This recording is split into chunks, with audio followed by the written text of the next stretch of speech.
a été étendu, on devrait pouvoir en bénéficier, mais les élus n'ont pas envie du tout de communiquer à ce sujet. On a interpellé à plusieurs reprises Madame Tessier qui, comme d'habitude, reste dans le flou total. Elle ne comprend pas qu'il y a urgence à revaloriser les salaires.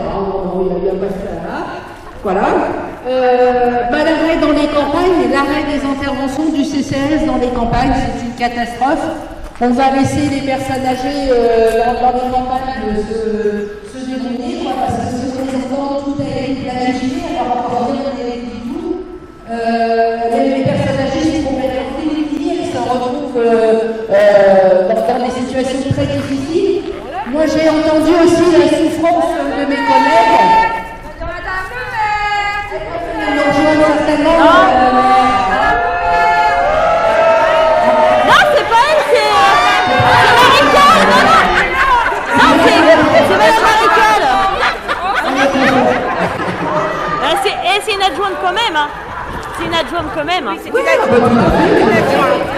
Logiquement, on les a rencontrés les samedis matins sur le marché et ils devraient venir répondre à nos questions. On a sollicité, on a demandé à ce qu'il y ait des élus, on va voir.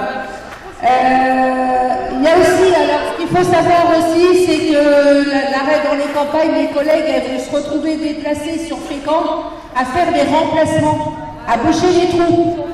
Alors que ça fait plus de 25 ans qu'elles bossent, non seulement elles perdent leurs bénéficiaires qu'elles ont depuis des années en campagne, mais en plus elles viennent faire des bouches-trous sur Fécamp.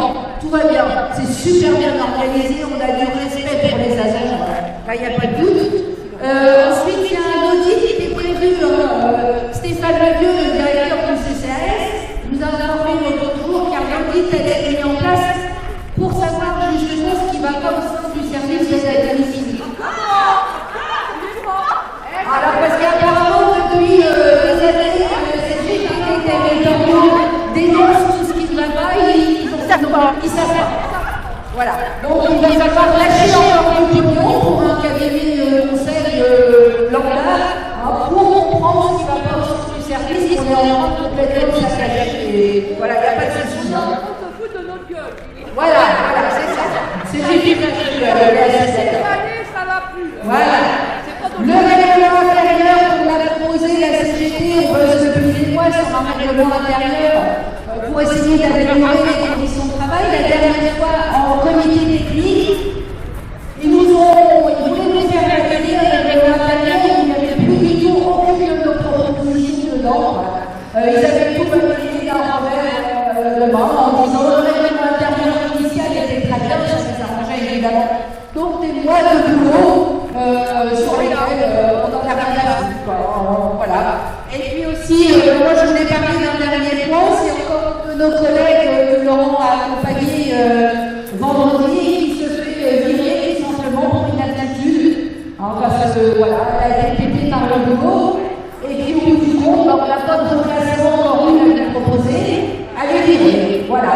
Et dernière chose, on a une collègue qui est partie à la retraite, là, pour la remercier de son loyaux service depuis 25 ans qu'elle bossait au CCAS, pour un soi-disant non-port de masque ou masque blessé chez un bénéficiaire, et bien pour la remercier, en cadeau de départ, c'est une petite mise à pied de 3 jours. Hein, une mise à pied de 3 jours pour un agent qui part à la retraite après 25 ans. 2 mois mise à pied avec son salaire au départ. Voilà. Comme alors. On est arrivé à 3 jours. Voilà. Il y avait au départ une volonté de passer en conseil de discipline. Je me permets d'en parler puisque l'agent est là. Et on l'a accompagné. Du coup, ça s'est transformé en quand même une mise à pied de 3 jours, le petit cadeau de départ à la retraite. Alors voilà où en sont nos élus aujourd'hui. Voilà, super. Je pense que je vais faire un récap. Je vais laisser Valérie si elle veut prendre la parole. Je pense que Laurent et puis Jaco ont des choses à dire également. Donc voilà. On est dans le... Voilà, merci à toi Sylvie. On est là pour ça.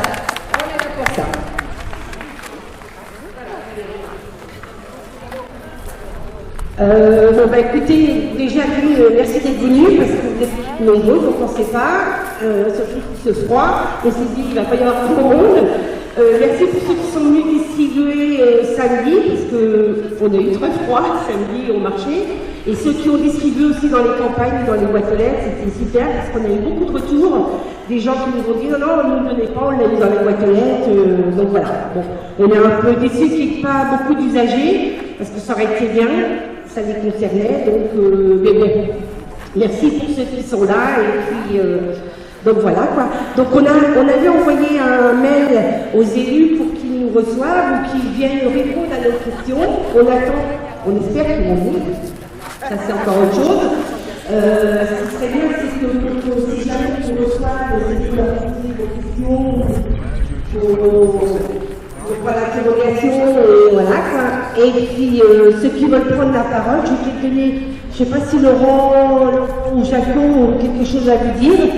Sinon, ben voilà quoi. Et je pense qu'on va voir avec Sylvie, peut-être qu'on ira faire un petit tour après pour nous montrer et faire voir le mécontentement des aides à domicile. Voilà.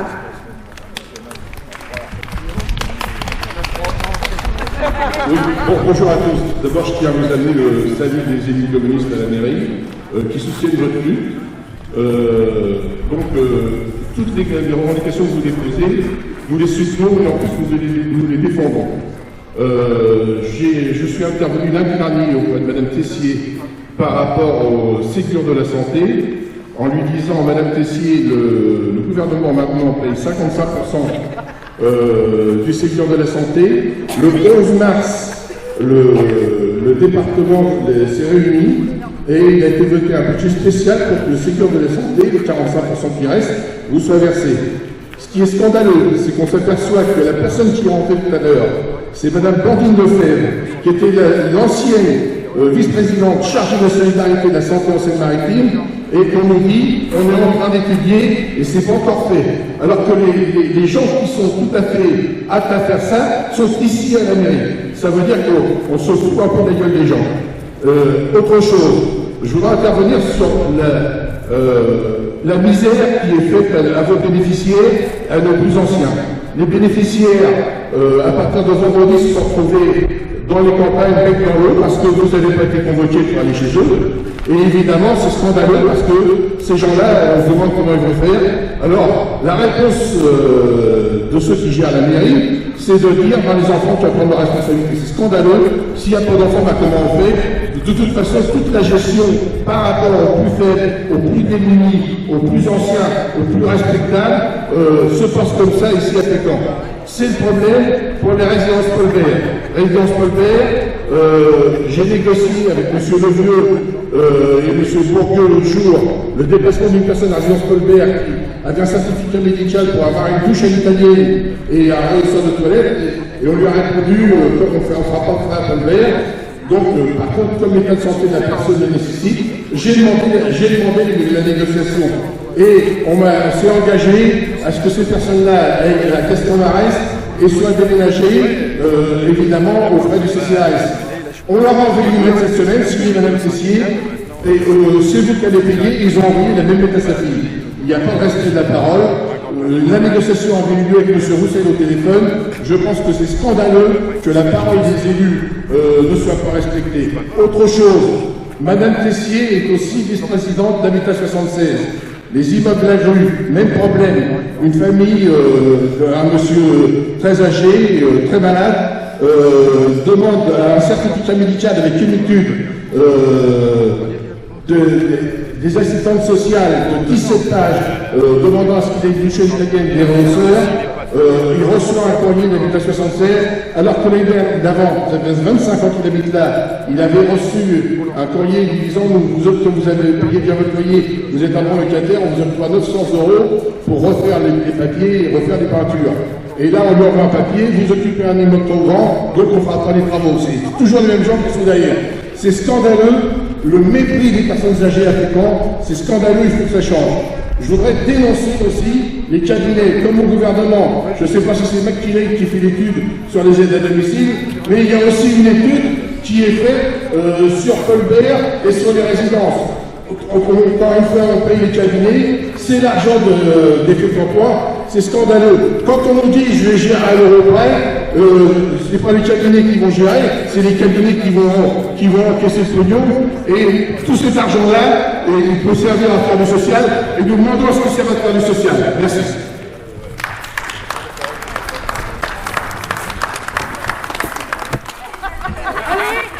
Ensuite, une danse. Bon, bah, moi, je vais préparer un petit mot pour M. Roussel, mais voilà, absent, comme d'habitude, faisant toujours des excuses. Moi, je voulais notamment lui parler des problèmes à la campagne, parce que les dossiers, les fermetures de dossiers ne se font pas proprement. J'estime qu'au départ, les personnes, les prestataires étaient bien avertis par un courrier, une lettre explicative du CCAS, avec les adresses, numéros de téléphone des nouvelles associations. Et ensuite, c'était juste des adresses comme ça dans une enveloppe. Sur la fin des coups de téléphone, il n'y avait plus rien. À l'heure actuelle, j'ai des cas à la campagne où les gens sont dans le néant complet, ils ne savent pas ce qu'il faut faire, ils ne savent pas où aller voir.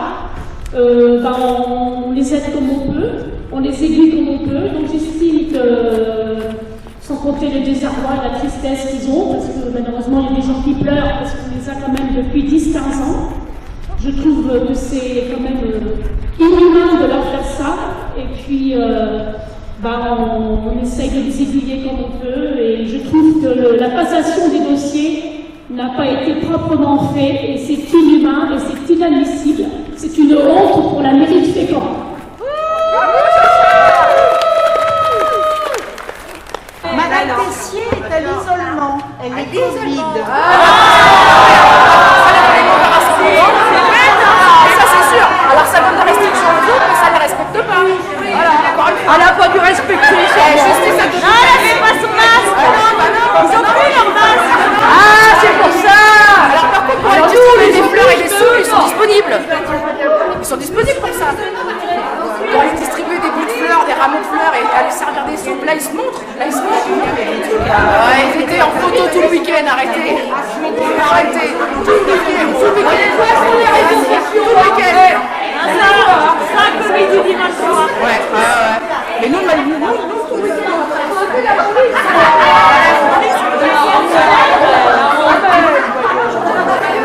madame moi, c'est vrai qu'il y a des poils. Il n'y a personne. Alors, la ville est occupée. Madame Tessier a Covid, il nous reste qui? Moi je suis là pour aller travailler. Moi je suis là tous les matins pour aller travailler. Elle est où madame le maire? Quand il est gentil. Elle est en réunion. Bon, il nous reste encore. Allez hop. Elle dure combien de temps sa réunion? Il y en a pour combien de temps? La menteuse. Mais vous êtes de